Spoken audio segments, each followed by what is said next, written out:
To start off my miniature, I base coated it in 2 thin coats Dragon's Gold. This is a very saturated and shiny gold. I applied this with an airbrush, but go ahead and sponge it on or brush paint it if you want to suffer. Afterwards, I moved on to picking out all of the metal bits, and I used Vallejo's True Metallic Metal Sterling Silver base. You can use any silver, I just wanted to use this because it's new and fancy to me. Like our gold, it is bright and vivid, and it will really work well for Iron Man's flashy color scheme. Just take your time and pick out all the areas you want to be silver. It's going to be a lot of work, and you can look at the studio paint scheme to see where you might want to put those colors. Following that, we're going to take Basilicum Gray Contrast Paint by Citadel, and we're going to thin it with some water and then apply it to shade our silver. I avoided using the shade paint for the True Metallic Metal line by Vallejo here, just because I found it a bit thick and I felt like Basilicum Gray does the job just as well, if not better, and it's a tool that everybody has access to.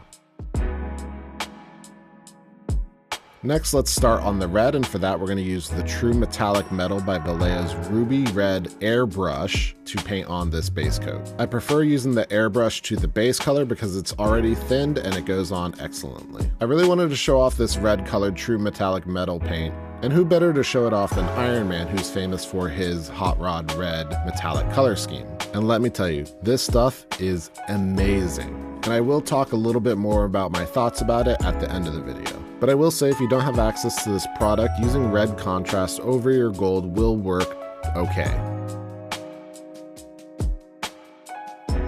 Once we're done with our base, we're going to move on to shading it with the Ruby Red shade color. This is a wash that is included in the bundle if you buy the bundle for the Ruby Red True Metallic Metal. And this is a red wash which isn't glossy, but it doesn't kill the metallic sheen of the metal you are applying it to. How that works, I don't know, it just does. Let this shade pool up a little bit towards where you want your shadows to be to really darken it up. I'm additionally going to shade it with 2 thin coats Amphora Red, thinned down to a glaze consistency. While the red wash is great, I find that this Amphora Red really helps the contrast be boosted to another level. I'm also working armor panel by armor panel, so you'll only see this one chest plate be colored in. Next, and I'll even show you, I'm going to take that ruby red base and mix it in with that shade color to make a darker tinge that we're going to use to kind of build a midline between our shadows and our highlights. I think this also helps show the versatility of the wash product.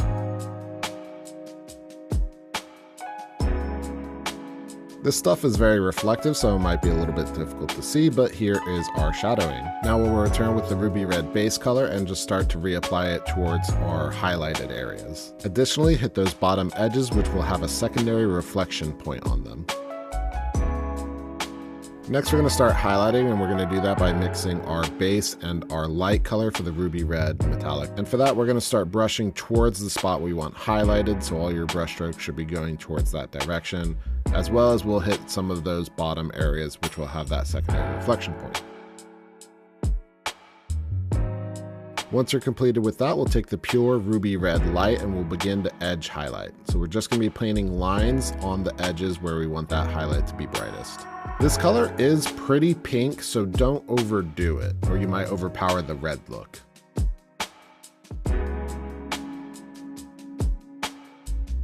Then you can mix some of that sterling silver into the ruby red light and do some dot highlights in those brightest points. Finally, I took some Amphora Red and added some texture with some scratches and dots. You don't have to do this, it's just personal preference. And I know it's really reflective and hard to see, but here it is under some different light, and you can really see how magical all of that work looks. Going back to our silver, we're going to mix that sterling silver in with our shade, and like before, as we did with the red, we're going to use it as a bridge between the dark and the light.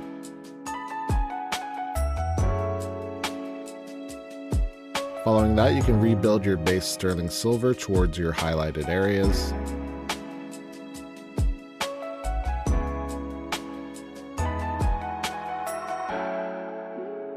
Following that, you can highlight with sterling silver light. Be very careful with the amount of this you paint because it is an extremely bright color. It's basically a pure white in the world of metallics.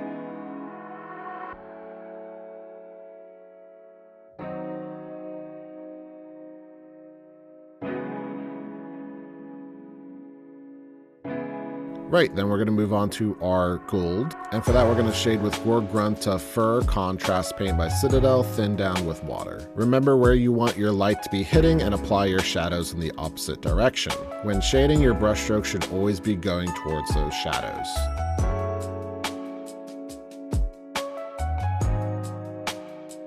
Once again, we're going to mix our shade color in with our Dragon's Gold base to build a bridge between our shadows and what will be our highlights.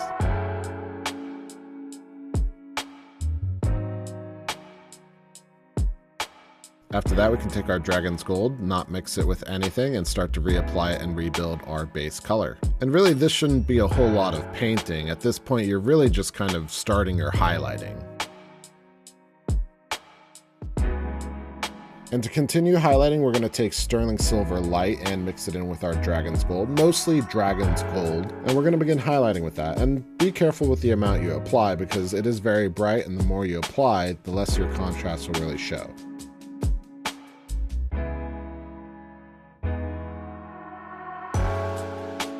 And we'll finish off the gold with some dot highlights of pure Sterling Silver Bright. Apply those to the corners and edges, which will really pick up the brightest reflections.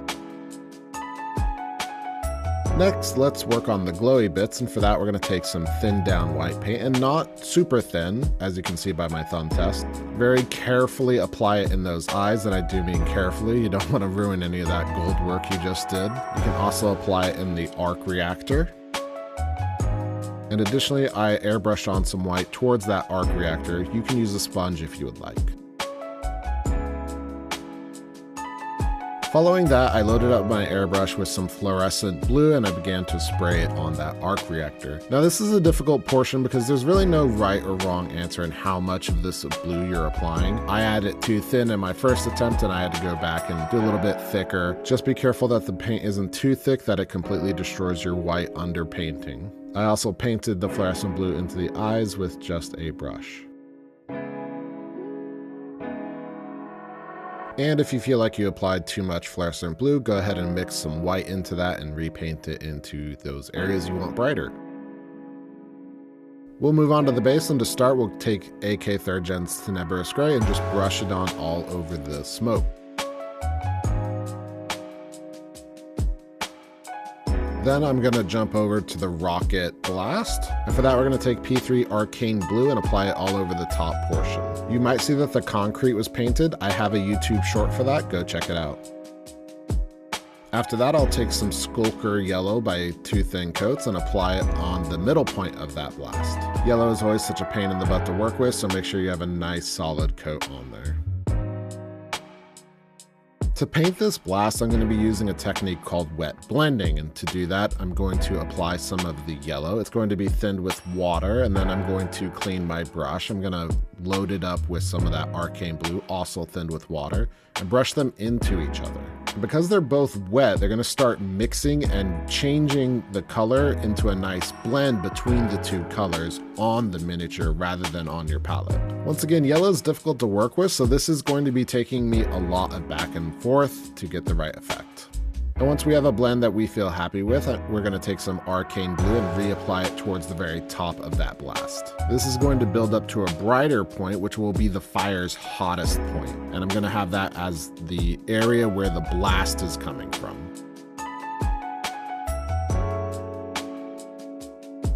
And we're going to follow that up with 2 thin coats Ion Blue and really start to highlight that brighter area of the blast.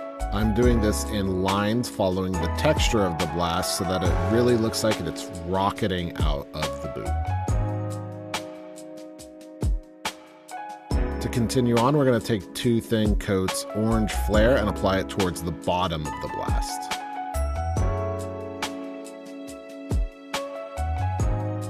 And once again, we'll combine that with the yellow by doing some wet blending.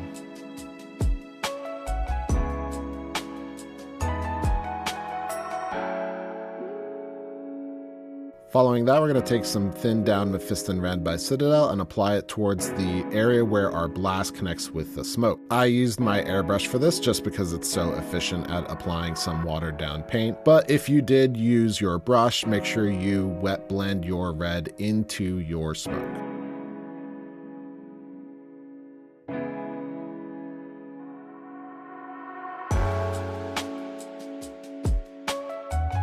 And to finish off the smoke, I'm going to take some Skaven Blight Dinge and sponge it on. And this is just to show the versatility of tools. You don't always have to use an airbrush. You can use the sponge, you can use whatever you want, and it'll work out. Follow that up with sponging on some standard gray. Mechanicum standard gray is what I used, and that's just going to be towards the outermost portions of the smoke where it's starting to brighten up and dissipate into the air. And now the model's complete, and I really wanted to show you this off before I seal it with my gloss and then matte sealants, because I really wanted you to see how reflective this is and just how it looks before anything is altered.